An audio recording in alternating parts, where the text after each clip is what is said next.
Everyone, I am Poonam और आज की क्लास में हम पढ़ेंगे geography chapter 1 resources and development. If you can recall, हमने इकोनॉमिक्स चैप्टर 1 में ऑलरेडी वर्ड पढ़ लिया है डेवलपमेंट, राइट? उसको हमने पढ़ा इकोनॉमिक पॉइंट ऑफ व्यू से, what is development of an individual and a country. यहाँ पे as in the initial classes I have already told you कि class 8th SST is actually base for class 10th SST. So if you can recall, class 8th geography का first chapter was also named as resources. यहाँ पे भी class 10th में हम chapter 1 बहुत ही basic chapter से start करेंगे, that is resources and development. तो अब question ये आता है, then what is the difference? Chapter 1 8th में भी resources था, यहाँ पे भी resources है, then what makes the difference? Difference है because as I told you in class 10th we are going to read about these topics in detail. ठीक है, deep में पढ़ेंगे, extra पढ़ेंगे, and yes there will be a broader view about the things. So this is how we are going to start with the first chapter of geography today, named as resources and development of geography, that is chapter 1. So let us begin. हम ये chapter एक बार start करने से पहले समझ लेते हैं इस chapter के टाइटल का मतलब, right? Let's go with the meaning, that is resources and development. Let's break it in 2 words, resources and development. तो बात करते हैं term resource. What comes to your mind? क्या, व्हाट डज एक्चुअली, अगर literal meaning बात करें, resource है क्या? Everything that has a utility, जिसकी कोई यूटिलिटी है, इज अ रिसोर्स, है ना? ये हम बचपन से सुनते आ रहे हैं. कोई भी चीज जो हमारी सेटिस्फाई कर दे नीड्स को, कोई भी यूज में आने वाली चीज is a resource for us. Even a stone, पत्थर रोड पे जो है, वो तब तक पत्थर है जब तक वो रोड पे है ना? The moment we start using it, हमने उसको यूज करने लायक बनाया. Even if you are carrying that stone and keeping it at your home, आप एज अ पेपर वेट उसको यूज करते हो, राइट? वहां भी उसको क्या बोला जाएगा? It's a resource. So general definition if I say what is resource, anything which has a utility is resource. तो मैम ये तो डेफिनेशन क्लास 8 में हमने पढ़ी थी, anything which has a utility, a value is a resource. फिर 10th की definition में क्या डिफरेंस है? So let's move to the first question of this chapter which is actually a mark booster topic, that is the meaning and definition of resource according to class 10th. ठीक है, तो हम class 10th के according definition पढ़ेंगे. This is the exact definition according to class 10th. This is the most frequently asked question. Definition पूछी जाती है resources की. So it's a mark booster. 1 mark question आता है. As a filling the blanks, as an objective question, it can be asked. So ये कैसा question है? What is resource? This tells you the meaning, the concept of resource. Let's see. Children, please highlight these lines in your NCERT book also. As I always tell कि NCERT का substitute कुछ नहीं है. तो NCERT books अपनी साथ में लेके बैठिए and do underline these important paragraphs which I am asking you to underline, the terminologies as well. So everything available in our environment which can be used to satisfy our needs. ये हम already पढ़ चुके हैं, right? कि 8th की definition जो class 8th में हमने पढ़ी, इस एनवायरमेंट में जितनी भी चीजें अवेलेबल हैं and that can satisfy our needs is resource. फिर 10th की डेफिनेशन क्या ऐड होगी? Provided it is technologically accessible. So first term that is technologically accessible, ये वर्ड आपको ऐड करना है. Second, economically feasible, this term you need to add. And third is culturally acceptable. If you add these 3 terminologies, तो आपकी class 8th की definition बन जाएगी class 10th के लेवल की डेफिनेशन. लेट्स रिकॉल, एक बार फिर से रिपीट करते हैं. Anything which is there in the environment, जो भी अवेलेबल है, right, and which can satisfy the needs of human beings, provided. अब हमने 3 वर्ड ऐड करने. Let's understand the meaning of these 3 terminologies. First, technologically accessible. There should be a technique, है ना? मुझे करना तो बहुत कुछ है, मुझे कुछ रिसोर्स दिख गया, राइट? अब we always say water scarcity है, लेकिन वाटर तो बहुत है ना वर्ल्ड में, 2/3 अर्थ वाटर. फिर पानी की कमी क्यों? We don't have the technology. इतना इजी नहीं है उस पानी को पोर्टेबल वाटर बनाना, राइट? तो टेक्नोलॉजिकली एक्सेसिबल, टेक्निक होनी चाहिए उस पर्टिकुलर कमोडिटी को, उस पर्टिकुलर प्रोडक्ट को कंज्यूम करने लायक या उसको कंज्यूमेबल बनाने लायक, right? Second thing, economically feasible. What do you mean by that? I want to achieve everything. जो भी दुनिया में सब कुछ खाना है, सब जगह घूमना है, सब करना है. नो, आपके लिए वो रिसोर्स तब है जब आप उसको इकोनॉमिकली अफोर्ड कर सकते हो. तो that feasibility, money wise, monetary terms में आप फीजिबल है वो आपके लिए, then it's a resource for you. So economically feasible, अगर हम country wise करें तो the country should have the economical feasibility, affordability होनी चाहिए कि that country can use particular thing as a resource. Third, culturally acceptable. Fine. If I'm planning to start a business of non-veg, एक ऐसी जगह पे, एक ऐसी कॉलोनी, एक ऐसा region where 99% people are vegetarian. क्या will I get success? मैं वहां अचीव कर पाऊंगी कुछ? नहीं. क्यों? क्योंकि मेरा वहां का जो कल्चर है वो उसको एक्सेप्ट नहीं करेगा. So wherever you are using that resource, वो रिसोर्स आपके उस पर्टिकुलर कल्चर को सोसाइटी में एक्सेप्टेबल होना चाहिए, then only it will be called a resource. So let me repeat, 3 conditions, provided 3 conditions, then anything becomes a resource if it is technologically accessible, technique है उसको use करने की. Second, it is economically feasible, affordable है आपके लिए. And third, culturally acceptable, आपकी society, आपका culture उसको एक्सेप्ट कर रहा है, तो वो रिसोर्स है. अब then how these resources, how human beings, हम human resource, we all have read in class 8, resources are further divided. अगर broad category में बात करूं तो it's natural resource, then human resource and human made resource. In this chapter we are going to focus on the first category of resources, that is natural resources. हम detail में यहाँ पढ़ने वाले हैं because it's actually itself a very broad concept, है ना. Human resource हम a smaller concept, though we are the most important, ठीक है, but natural resources के बिना तो हम भी काम नहीं कर सकते. And human made resource, हम तो whatever we make वो human made resource है. तो there is not much classification of these resources. इस chapter में we are going to read all the types of natural resources on all the various differentiation basis. अलग अलग तरह से हम समझेंगे कि एक रिसोर्स किसी बेस पे किसी टाइप का हो सकता है, किसी और बेस पे किसी टाइप का हो सकता है. That will be our next topic to discuss. एक बार समझ लेते हैं how we human beings are part of this resource का use करने का. So what do we do? There this chart is given in NCERT. You can mark it very important. Interdependent relationship between nature, technology and institutions. हम human beings क्या करते हैं? We see the nature. हम nature को use करते हैं, है ना. Natural resources को we consume the natural resources with the help of technology. कोई भी टेक्निक है, अगर आप मुझे क्या करना है, if I want to clean that water, salty water को potable water बनाना है, तो टेक्निक है evaporation, है ना, वो यूज करूंगी मैं. उससे क्या होगा फिर? The water will be potable. तो what I did, human beings use the natural resources. Wind energy है, सोलर एनर्जी है, टेक्निक थी इसलिए यूज कर पाए, ठीक है. एंड टेक्निक हो गई, अब we need institution. There has to be some setup जहां पे वो टेक्निक सेटअप होगी और उसके बाद नेचुरल रिसोर्सेज को टेक्निक के साथ ब्लेंड करके फाइनली रिसोर्स बनाएंगे, कंज्यूमेबल रिसोर्स बनाएंगे. रॉ तो हम यूज कर नहीं सकते, right. So this is the chart which shows this interdependency of nature, of human beings on nature, technology and institution. ये 3 चीज चाहिए हम इंसानों को to make a natural resource जिसको आप as finally consumable resource में convert कर सकते हैं. Now moving to the most important topic of this chapter, that is classification of resource.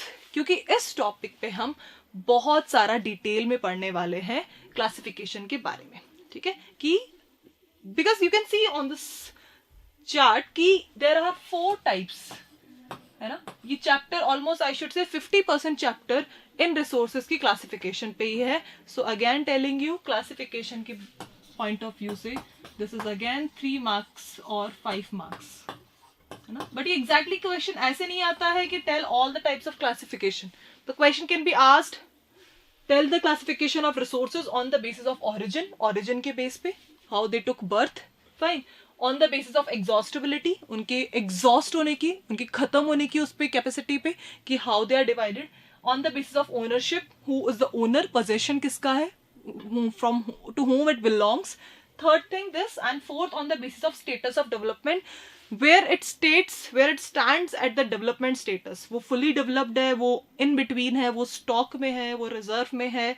What is the status? So this is all we are going to read in the next topic. Let's check this chart also, which is given in NCERT. Really very important. So according to this chart, resources are broadly categorized into natural resource and human resource. This is what I told you. Natural resources, again, they are classified into renewable and non-renewable. हम आगे पढ़ेंगे. Then these renewable are further divided into continuous और flow resources. जो resources जो continue चलते हैं ना, like wind and water, इनको flow resource बोलते हैं. So this can come as 1 mark question. ये आपके 1 मार्कर में है. कंटिन्यूअस और फ्लो रिसोर्स क्या होते हैं? At times the questions can be asked. And then rest of the resources we have already done flora and fauna, natural and wildlife in your junior classes biological resources में. बात करें non renewable, they are further divided into recyclable and non recyclable. And then coming to human resources, this is something which we will do in your senior classes, but right now we are going to focus on natural resources. तो हम natural resources की details यहाँ पढ़ने वाले हैं. Human resource हम resource planning में समझेंगे.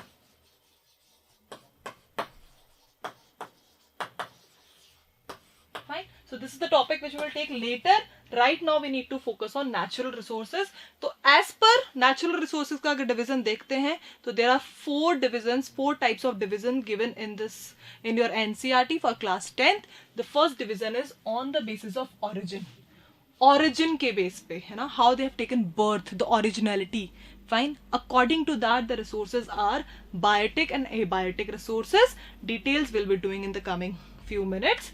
तो biotic and abiotic क्या होते हैं? You have already read it in class, junior classes also, and you know this topic as well in class in your subject of science as well. Fine. So in science also you must have understood. We'll do it here as well. Next, on the basis of exhaustibility, उसका exhaust होने की capacity, कब वो finish हो जाएगा, उसके usage का कितना ड्यूरेशन है. According to that we will understand these are renewable and non renewable resources. Third, on the basis of ownership, who is the owner, possession किसका है, that we are going to read. Individual, community, national and international resources. So these details we are going to do. And then on the basis of status of development हम पढ़ने वाले हैं. How much they are developed, if they are developed, how much, if not, then what are the resources called which are not developed. They are, वो हैं तो सही, but वो resource use नहीं हो रहे हैं. Fine. So what are they named? So in that category we will read potential resources, developed, stock and reserve. तो ये 4 types के resources हम करने वाले हैं. This is all we are going to do in today's class, the classification of all the types of resources along with resource planning. Let's start with the first division on the basis of origin. So origin के base पे first type of resource, origin के base पे हम पढ़ेंगे biotic resource and abiotic resources. So biotic, as you can see in this chart, these are all living things. This you have read in science as well. All living things, जितनी भी चीजें जिनमें life है, right? They are biotic resources. Bio, they have life in that. And abiotic, they are non-living. इनमें life नहीं है. Very simple meaning of this division of resources. You can see the examples: plants, we have animals, the other decomposers. They all come in biotic resources. So these are obtained from biosphere. And they have life such as human beings, flora, fauna, fisheries, livestock. So we all come under this biotic resources. Please underline this meaning in your NCERT book. Coming to next, abiotic resources, all those things which are composed of non-living things. Just opposite, biotic opposite, abiotic, like rocks and metals, mountains, they all come under abiotic resources, non-living and non-living in simple language you can understand. अब ये easiest topics में आता है इस chapter के, ठीक है? So we are gradually moving to the higher levels, है ना? So starting हमने बहुत basic level से की है, basic level division से की है. अब हम थोड़ा higher level पे चलते हैं. Second type of classification. तो second type of classification is on the basis of exhaustibility. What is exhaustibility? Exhaust हो जाना, खत्म हो जाना use के साथ. You know, everybody, people have got even exhaustibility capacity. हम सब भी exhaust होंगे किसी ना किसी दिन. In the same way, the resources are also having a particular limit, right? There are few resources जो कभी एग्जॉस्ट नहीं होते, राइट, बट देन लिमिट तो उनकी भी है. There are few which get exhausted with the usage. So these we are going to read in this class, that is on the basis of exhaustibility. You can see in this chart renewable and non-renewable energy resources. यहाँ पे renewable, solar, hydropower, biomass, geothermal, wind. We are going to read about the details of all these resources. And non-renewable में हमारे fossil fuels, we have oil energy, the crude oil you have read in economics also, coal, nuclear energy, natural gas.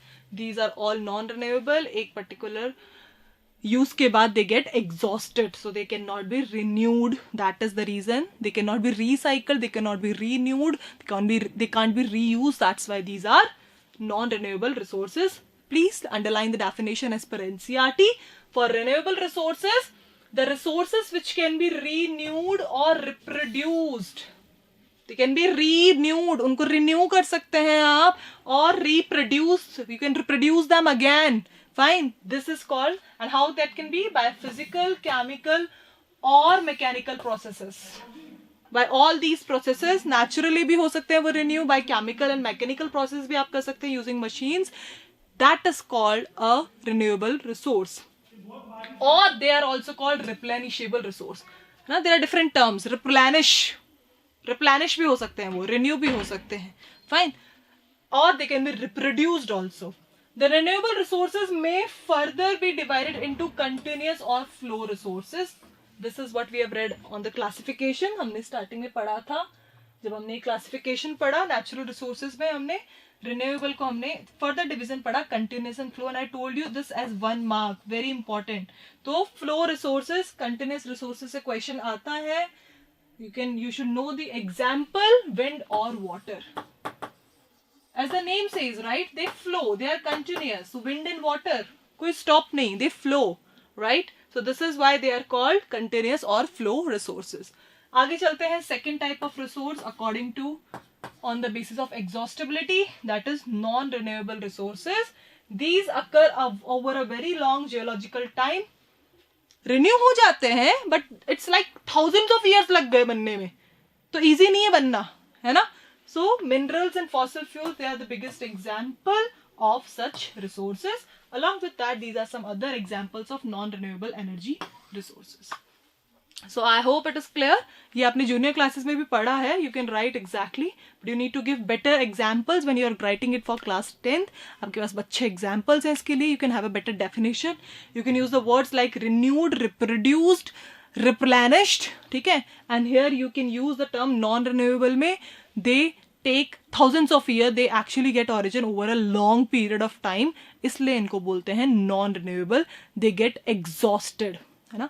अगर exhaustibility बात करूं तो renewable resources are, renewable means non-exhaustible, they don't exhaust. Fine, or here they are exhaustible.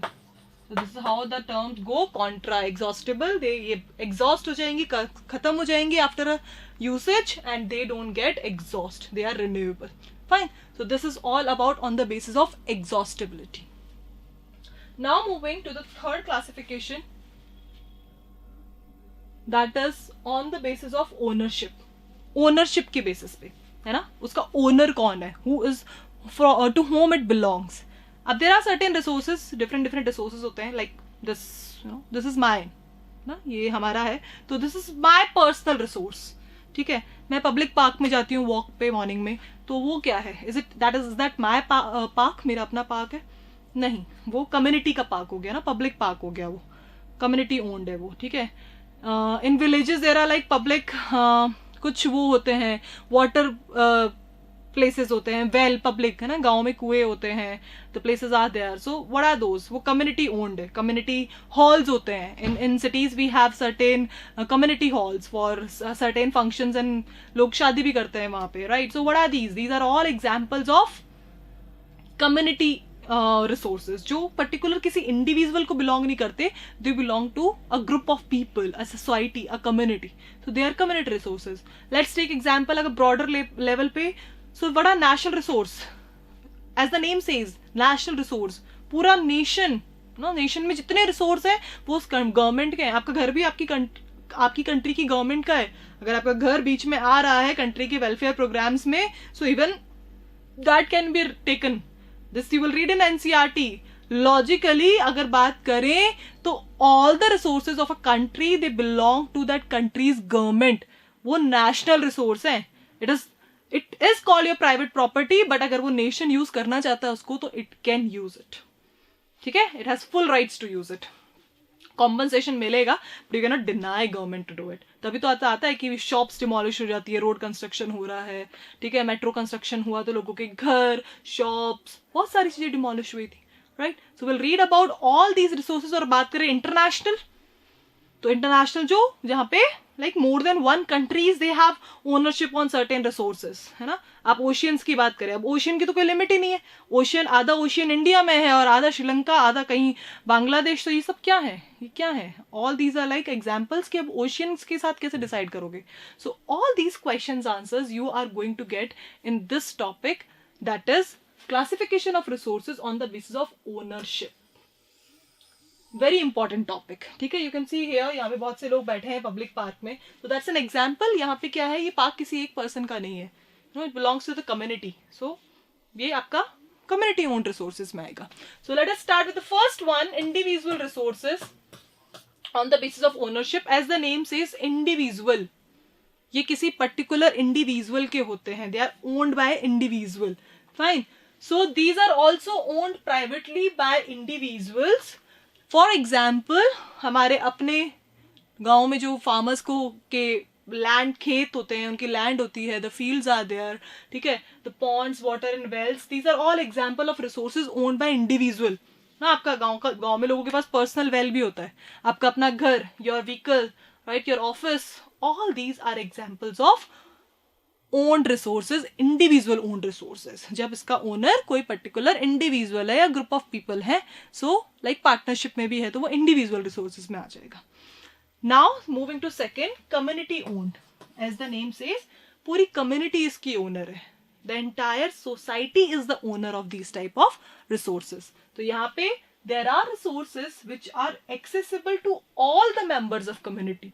उस community के जितने भी members हैं, like ऐसे होता है ना इन इंडिया, लाइक अग्रवाल समाज की सामुदायिक भवन है, कम्युनिटी हॉल है, उनका समाज का है. सो इट्स लाइक सोसाइटीज के बने हुए हैं हमारे यहाँ इंडिया में. That's very common in India to find out, है ना. तो जितने भी इसके मेंबर्स है, they have accessibility to it, they can use it if they are member of that community.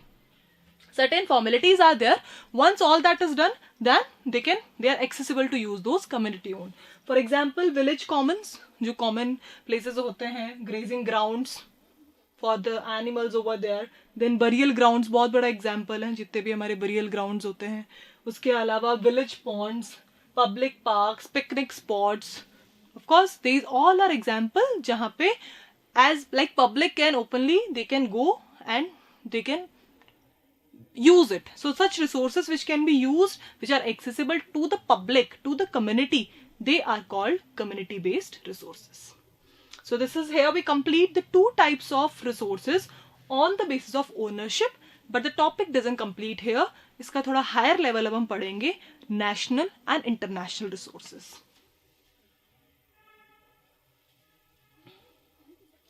अब बात करते हैं national and international resource.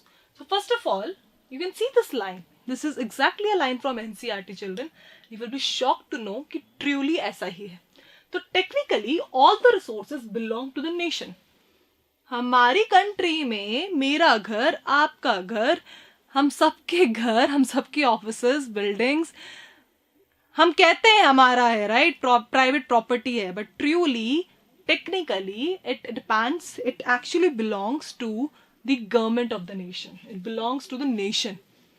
Nation का है वो, क्योंकि वो है तो उस कंट्री का ना, कंट्री का है वो. आपने ठीक है, you have paid, तभी तो, as I told you in the last topic also, like recently I had some road construction work near my house. तो बहुत सारे घर उसमें यूज किए गए. They were given compensation that they were given land somewhere else. उनको घर दे दिया कहीं दूर.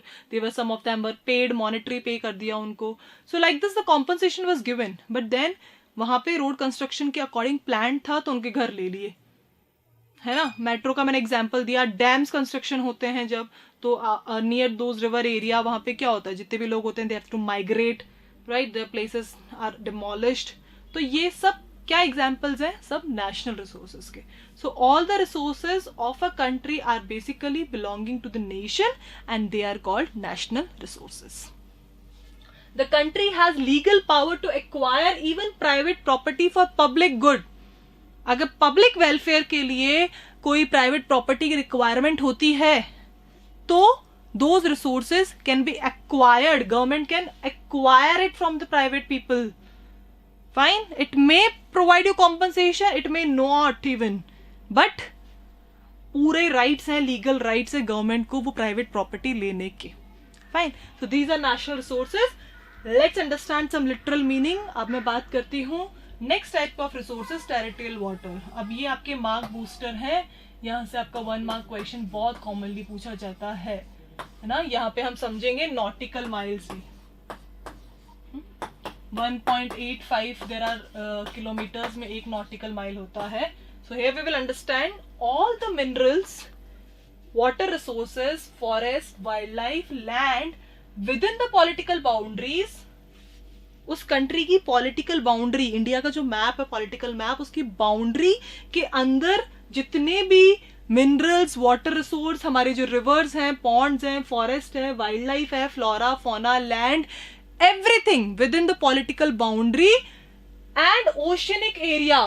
और ओशियंस कहां तक के? अब ओशियन तो स्टार्ट तो हमारी कंट्री में हो गया, खत्म किसी और कंट्री में हो रहा है, तो फिर कैसे करेंगे कि कहां तक हमारा है और कहां तक उनका है? तो हमारी बाउंड्री से oceanic area up to 12 nautical miles, that is 22.2 kilometre from the coast. हमारा जो कोस्टल एरिया है, कोस्टल रीजन है लास्ट, वहां से 22.2 किलोमीटर्स तक, जिसे बोलते हैं 12 नॉटिकल माइल्स। तो 12 नॉटिकल माइल्स तक ओशियनिक एरिया को मेजर करने के लिए we use a unit, this unit is nautical mile. तो 12 नॉटिकल माइल्स और 22.2 किलोमीटर्स तक का जो एरिया है ओशियंस का, this all comes under national resource and the other term for that is territorial water and resources. इसे ये भी बोलते हैं, टेरिटोरियल मतलब आपकी टेरिटरी के अंदर। हिटलर ने क्या किया था? Territorial expansion. वहां आपने 9th में ये वर्ड पढ़ा होगा, टेरिटोरियल एक्सपेंशन, जोग्राफिकल अपने आप को एक्सपैंड करना। ठीक है, तो हमारा टेरिटोरियल रिसोर्सेज क्या है? All the resources with in the political boundary, land resources तो सारे वो, और ओशियंस की बात करें तो हमारे कोस्ट से 22.2 किलोमीटर्स और 12 नॉटिकल माइल्स तक का जो एरिया, जो ओशियंस हमारे हैं, they all come under national resources. So एक इजी डेफिनेशन, एक लेमैन डेफिनेशन, जितने भी कंट्री में रिसोर्स है वो सारे नेशनल रिसोर्स है। एक क्लास 10th के लेवल की डेफिनेशन जो आपको यहां से देनी है। That's why it has been highlighted. It is a mark booster, children. Please highlight in your NCERT. National resource की प्रॉपर क्लास 10th डेफिनेशन बनती है। All the minerals, water resources, forest, wildlife, land within the political boundary and ocean area that is up to 12 nautical miles और 22.2 kilometre, they come under the territorial region or the national resources of a country. I hope I am clear. Moving to the next one, again a mark booster topic, that is international resources. इसमें भी definition आ जाती है and definition comes from, the question is, question पूछा जाता है exclusive economic zone से, we call it in short EEZ।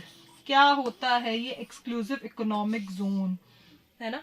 तो अब इंटरनेशनल है, इसका मतलब कंट्री के बाहर के, कंट्री के बाहर के कुछ एरिया तक, कुछ पर्टिकुलर नॉटिकल माइल्स तक, कुछ पर्टिकुलर किलोमीटर्स तक आपको अलाउड होता है वो रिसोर्सेज यूज करना। ठीक है, so those are like your international resources. और उसके बाद भी after certain permission you can use the resources, वो आते हैं आपके एक्सक्लूसिव इकोनॉमिक जोन्स में। तो उसकी डेफिनेशन हम लर्न करेंगे। There are international resource institutions which regulate some resources. ना आपको इंटरनेशनल ऑर्गेनाइजेशन से परमिशन लेनी होती है to use these resources. Like trade करना है तो वर्ल्ड ट्रेड ऑर्गेनाइजेशन से आपको रजिस्टर होना पड़ता है, ऐसे यहाँ पे यूनाइटेड नेशंस काम करता है। Fine. So the oceanic resources beyond 200 nautical miles, 200 nautical miles तक वो क्या है?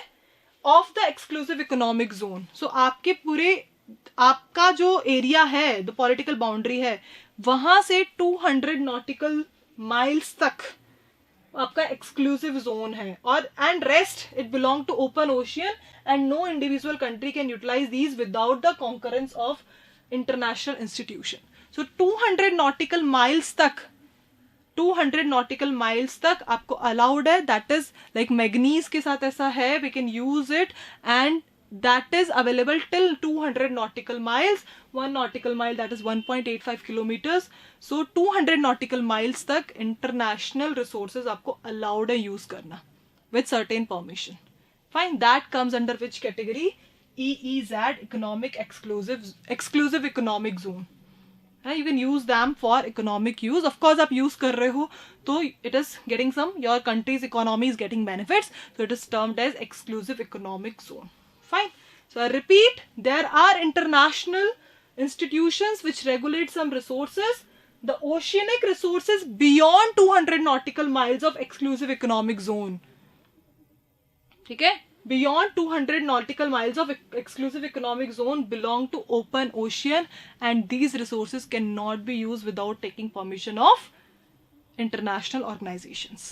So this is all about classification of resources on the basis of ownership. Let me repeat it once again.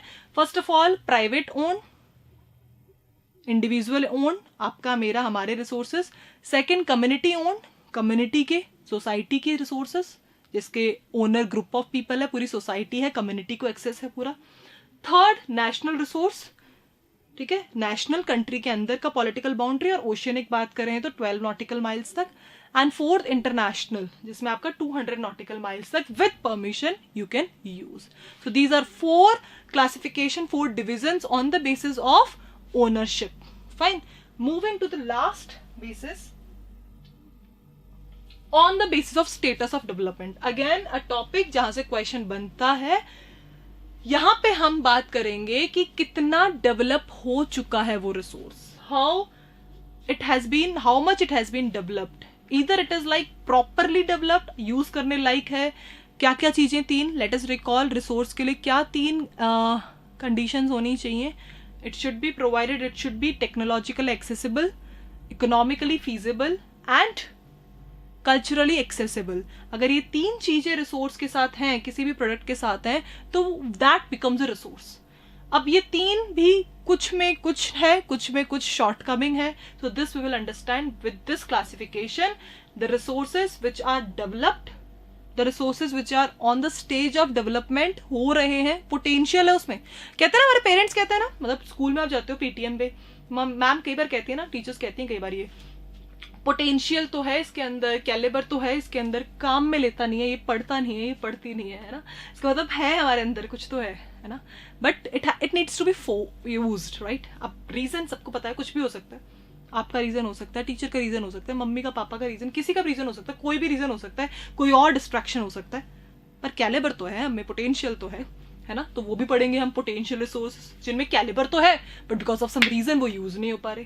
फिर stock और reserve. कई बार हमारे पास दिमाग हम स्टॉक में रखते हैं, ये तो मैं टाइम पे उस टाइम यूज करूंगा, आई विल यूज दिस, है ना. हम कुछ रखते हैं ऐसे फंड्स, मनी, अगर जिनको सेविंग पसंद है, क्यों रखते हैं कि ये बाद में यूज करूंगा. तो रिक्वायरमेंट भी है, ठीक है, टेक्निक भी है, बट फिर भी हम यूज नहीं करते. हम कहते हैं, जो कि कहते हैं ना सस्टेनेबल डेवलपमेंट, कि हम इसको मैं बाद में यूज करूंगा, ठीक है. तो ये भी मेंटेलिटी होती है. So according to all that, we are going to read about the classification of resources on the basis of status of development. Let us start with the first one, potential resources. Resources which are found in a region but have not been utilized. या सब कुछ है, technique भी है, सब कुछ है, सब कुछ, पर यूज नहीं हो रहा. कुछ भी रीजन हो सकता है, एक्सेसिबिलिटी भी है, टेक्निक भी है, फाइन, डेवलप्ड नहीं है इसका मतलब, और इवन स्टार्ट भी हो गया उनका यूज, बट जितना अच्छे से होना चाहिए. आप एग्जाम्पल देखो ना, सोलर का एग्जाम्पल देखो आप, look at here, potential future energy resources, इन सबको पोटेंशियल बोला है. विंड को भी पोटेंशियल बोला है, सोलर को भी पोटेंशियल बोला है, ठीक है.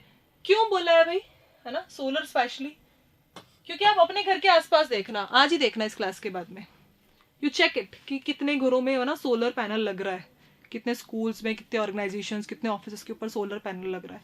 सबको पता है इंपॉर्टेंस, सबको पता है बहुत सही चीज़ है, बहुत ही प्यारी चीज़ है, बहुत यूजफुल है, एडवांटेजेस है ना। लेकिन उसके बाद भी कितने लोग यूज़ करते हैं विंड एनर्जी, सबको पता है ना। कर सकते हैं, करने वाली जगह जनरेट भी हो रही है, बट कहाँ है सोलर पैनल कितने। हम आज भी देखते हैं, जैसे बोलते हैं इस घर में सोलर पैनल लग रहा है, क्यों बोलते हैं? क्योंकि एक्चुअली वो डिफरेंट है ना। थोड़ा सा कॉमन अब होने लगा होगा 2, 4, 5, 10 साल से, बट फिर भी इज इट सो कॉमन? क्या बहुत सारे घरों में दिख रहा है?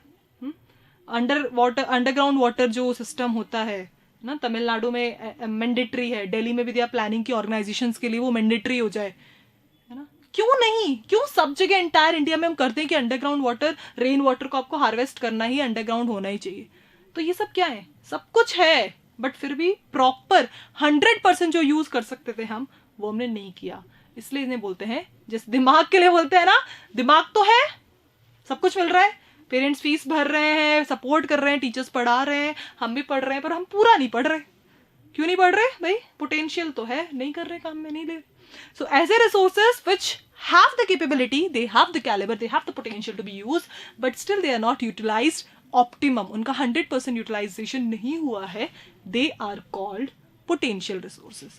सब examples especially wind and solar आपको लिया गया है, these have the potential, and we just hope, है ना, we just hope the coming generation, आप लोग की generation आए और ये use करे more, right? हमें पता है इलेक्ट्रॉनिक गाड़ियां आ गई हैं, बैटरी से चलने वाली 2 व्हीलर्स हैं, 4 व्हीलर्स हैं, बट इज इट ईजी? मतलब कॉमन है क्या अभी भी इंडिया में? इतना नहीं है ना। पेट्रोल से, डीजल से, फॉसिल फ्यूल्स पता है हमें यूज करने, लिमिटेड है, खत्म होने वाले, रेट्स बढ़ती जा रही है।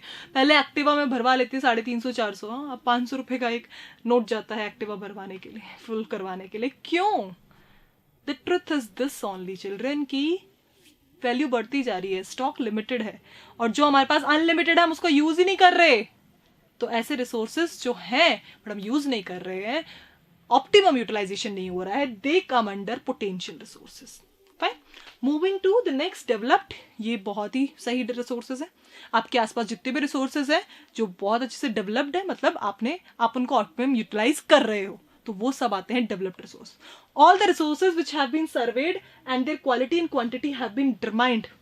उनकी क्वालिटी पता है, क्वांटिटी पता है, and they are in the use, वो फ्लो में है, यूज हो रहे हैं, वो सारे रिसोर्सेज होते हैं developed resource. So that is like easiest resource. जितने भी रिसोर्सेज आपके आसपास है and they are properly being utilised, optimum utilisation उनका हो रहा है, वो सब आते हैं आपके किस रिसोर्स में? डेवलप्ड रिसोर्सेज में। अब बात करते हैं इन दो रिसोर्सेज की। ये मार्क बूस्टर क्यों लिखा है यहाँ पे? बिकॉज जनरली डिफरेंशिएशन आता है इनमें, ये सेम से ही लगते हैं, बुक में भी ऐसे दिया हुआ है, reserve is subset of stock, stock का ही सब पार्ट है ये। तो फिर क्या डिफरेंस है दोनों में? Let's understand. स्टॉक और रिजर्व जनरली हम सब समझते हैं ना, हम ये बोलते हैं स्टॉक मतलब रिजर्व रख लेना, रिजर्व मतलब स्टॉक रख लेना, सेम सा लगता है ना, थोड़ा सा स्लाइड से डिफरेंस है, right? So stock, the materials in the environment which have the potential to satisfy human needs, but human beings do not have the appropriate technology to access these. समझे आप? Material in the environment which have the potential, ये वाले potential है, human beings की needs को satisfy कर सकता है, but human beings do not have appropriate technology. Technology नहीं है हमारे पास। तो क्या है ना, वाटर का एग्जाम्पल दिया था मैंने, ग्राउंड वाटर को, ये सॉल्टी वाटर को, सलाइन वाटर को यूज करने का टेक्निक नहीं है। मतलब ठीक है इवेपोरेशन है, पर इतनी बड़ी टेक्निक नहीं है कि वो जो पानी की स्कैरसिटी हमारे आ रही है, इतना सारा पानी होने के बाद, ब्लू प्लैनेट है अर्थ, इंडिया नहीं पूरा अर्थ ब्लू प्लैनेट है, तो भी पानी की कमी है। तो इसका मतलब स्टॉक तो है, पानी तो है, पर टेक्निक नहीं है उसको यूज करने की। So that comes in stock resource. And next one, ये सबसे प्यारे रिसोर्स रिजर्व हम रखते हैं ना, फंड रखते हैं, है ना, फंड रखते हैं कि बाद में यूज करूंगा, ये वो वाले हैं। These are the subset of stock. Stock के subset है which can be put into the use with the help of existing technical know-how. Technique भी है, but we don't want to use them क्योंकि हम उनको यूज करेंगे future में. But their use has not been started. We want to keep it for future use. वो भी जरूरी है.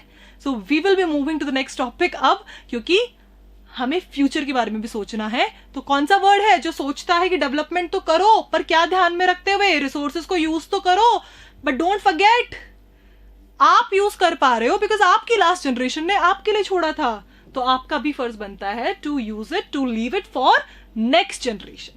As we have borrowed it from the next generation, तो अब हम आगे पढ़ेंगे वही concept. So let me repeat once again, on the basis of status of development, potential होता है, टेक्निक भी है, बट ऑप्टिमम यूटिलाइजेशन नहीं स्टार्ट हुआ है, जिसको स्टार्ट करने की जरूरत है. डेवलप्ड स्टार्ट हो चुका है, सब परफेक्ट है इनका, they are already in use. Stock है, टेक्निक नहीं है. रिजर्व, यहाँ पे भी स्टॉक है, टेक्निक भी है, but we want to keep it for future use. So these are the 4 types of resources on the basis of development, status of development. अब जैसा कि हमने लास्ट में पढ़ा कि फ्यूचर का भी ध्यान में रखना है, तो जहां भी हम रिसोर्सेज वर्ड पढ़ेंगे हमें बिल्कुल ये कॉन्सेप्ट ध्यान में रखना है, सस्टेनेबल डेवलपमेंट. ठीक है, तो कभी भी ये कोटेशन दिया हुआ है in geography. I again remind, ये चैप्टर, ये टॉपिक इसलिए भी इंपॉर्टेंट है बिकॉज आपकी 5 मार्क्स की प्रोजेक्ट फाइल बनती है इस टॉपिक से. You can do a great research work on this topic. ठीक है, बट अभी आपको थ्योरी के लिए इतना डिटेल में नहीं जाना. As per book we will go. तो देयर आर वेरियस ऑर्गेनाइजेशन जिसने सस्टेनेबल डेवलपमेंट पे बुक्स लिखी, टॉपिक को यूज किया पहली बार. गांधी जी ने बहुत ब्यूटीफुल कोटेशंस दिए हैं about this to make you explain कि सस्टेनेबल डेवलपमेंट करो, फ्यूचर के बारे में सोचो. फ्यूचर बहुत जरूरी है भाई, सब कुछ नहीं अभी यूज कर लेना है. जिंदगी आपकी खत्म हो रही है, दुनिया खत्म नहीं हो रही है. So we need to leave it for the next generation. Sustainable economic development, हम यहाँ पे टर्म, इससे क्वेश्चन आ जाता है 1 मार्क का, SED. तो SD तो आपको याद है ही, सस्टेनेबल डेवलपमेंट. यहाँ पे इको वर्ड आ जाएगा, इकोनॉमिक. तो यूज करना है रिसोर्सेज का इकोनॉमिक यूज के लिए, but then it should be sustainable. And what does it mean? It should take place, that development should take place without damaging the environment. पहली चीज, हमारे एनवायरमेंट को नुकसान नहीं पहुंचना चाहिए. It should not be damaged. We should take care कि जितना हो सके सब vehicles, industries, they should be all fix, treated, उनके साथ कुछ लूप होल्स नहीं हो. They should not harm the environment. And development in the present should not compromise with the needs of future generation. आपका प्रेजेंट का development इतना ना हो जाए कि वो फ्यूचर की नीड्स के साथ कॉम्प्रोमाइज करना पड़ जाए, क्योंकि फ्यूचर जनरेशन कैसे कॉम्प्रोमाइज करेगी? उनको भी तो फिर नेक्स्ट जनरेशन के लिए रखना है. सो that is why it should be a judicious use, a rational use, thinking about the future generation as well, and without harming the present, without harming the environment especially. Fine. तो इस concept पे पहली बार एक world wide summit, you all understand, meeting, international conference हुई, तो उसके बारे में हम पढ़ेंगे. यहाँ से अगेन इट्स अ क्वेश्चन जहाँ से इट्स अ टॉपिक जहाँ से आपका 3 मार्क्स का क्वेश्चन आता है. The question can be about earth summit, Rio de Janeiro earth summit, या क्वेश्चन आता है एजेंडा 21 से. So these have been highlighted. Do underline these lines in your NCERT also children. बहुत इंपॉर्टेंट टॉपिक है इस chapter का ये. तो Rio de Janeiro earth summit 1992, first time earth पे, इन्वायरमेंट पे किसी ने सोचा और एक इंटरनेशनल समिट कॉल की गई, इंटरनेशनल मीटिंग हुई. There were more than 100 countries. Brazil में रियो डी जेनेरो जो प्लेस है, यहाँ पे ये समिट हुई. It was named as earth summit because actually earth के बारे में सोचना था. मेरा तुम्हारा, मेरा कंट्री तुम्हारा कंट्री, सब सोच रहे थे, बट अभी अर्थ के बारे में सोचने का टाइम था. So the year was 1992, June 1992. This you need to recall children. कब हुआ था ये? Fine. More than 100 states where it took place, that was Rio de Janeiro, Brazil में हुआ था. And what was the name? Name भी इसका इसी से था, Rio de Janeiro Earth Summit. अब यहाँ पे हुआ क्या था? Let us see. So basically this convention endorsed the global forest principles and adopted Agenda 21. कुछ principles बने थे कि now onwards the countries need to follow these principles to save the environment, right? और उसके अलावा बना था agenda 21, so that 21st century जो अभी चल रही है, by the end of this century हम लोग अचीव कर ले सस्टेनेबल डेवलपमेंट. ठीक है, अभी एजेंडा 21 क्या था? Let us understand this. Agenda 21, it is an agenda to combat, fight. ठीक है, कंट्रोल करना है ना. किसको कंट्रोल करना है? एनवायरमेंटल डैमेज, एनवायरमेंट को जितना भी डैमेज हो रहा है उसको. पॉवर्टी, वो भी बहुत जरूरी है इरेडिकेट करने के लिए, किसी भी कंट्री के डेवलपमेंट के लिए. डिजीज, कोरोना आया, सारी कंट्रीज लड़े, सब कंट्रीज लगे वैक्सीन कौन निकाले, रशिया ने निकाला और आ गया अब फाइनली, राइट। सो चल रही है story, we know all know about, India में अवेलेबल है हमारे पास अब वैक्सीन, तो पूरी कंट्रीज ने दम लगाया, right. So disease through global cooperation, तो यहाँ पे भी ग्लोबल था, सबने globally entire world cooperated on common interest. अभी सबका कॉमन इंटरेस्ट बन गया था कोरोना, ठीक है। तो ये सब एजेंडा 21 में कोई भी डिजीज, कोई भी किसी कंट्री का पॉवर्टी का प्रॉब्लम, एनवायरमेंटल डैमेज होता है, सो all the countries will mutually help each other, they will have the mutual needs, they will have shared responsibilities. सिर्फ अपनी कंट्री का नहीं सोचना, पहले अपनी कंट्री का सही करो। अगर आपकी कंट्री में प्रॉब्लम है, of course you will sort it out first, and then if you are self sufficient you should help the other countries also, है ना। हमारे यहाँ भी तो वैक्सीन बाहर से ही आ रही है, तो this is what we need to check in this agenda 21। और इससे भी इंपॉर्टेंट ऑब्जेक्टिव था एजेंडा 21 का, every local government should draw its own agenda 21। Line समझिए, बहुत इंपॉर्टेंट लाइन है ये। Every local government should draw its own agenda 21। Her country का, हर लोकल गवर्नमेंट का, इवन एक विलेज का, एक सिटी का, एक कॉलोनी का भी अपना एजेंडा 21 होना चाहिए। कैसे बेटा, कैसे होगा? ऐसे होगा तभी तो एजेंडा 21 अचीव होगा। अगर हर कोई सोच ले कि मेरी कॉलोनी में कोई भी प्रॉब्लम आती है, मेरे एरिया में कोई भी प्रॉब्लम आती है, हम सब जो कम्युनिटी मेंबर्स है, कॉलोनी मेंबर्स, इसको साथ मिलकर सॉल्व करेंगे, पॉवर्टी हटाएंगे, डिजीज हटाएंगे, एनवायरमेंट को डैमेज नहीं होने देंगे, म्यूचुअली एक दूसरे की हेल्प करेंगे, ये सब अगर हम करते हैं, और हर कॉलोनी, हर place, every regional local government ये सोच ले, राइट, केरला की तरह हमारा हर स्टेट सोच ले, तो कहां प्रॉब्लम है? हो सकता है और करने से होगा। तो this is what they wanted कि every local government should have agenda 21, अपना अपना एजेंडा 21 ड्रॉ करो और अचीव करो।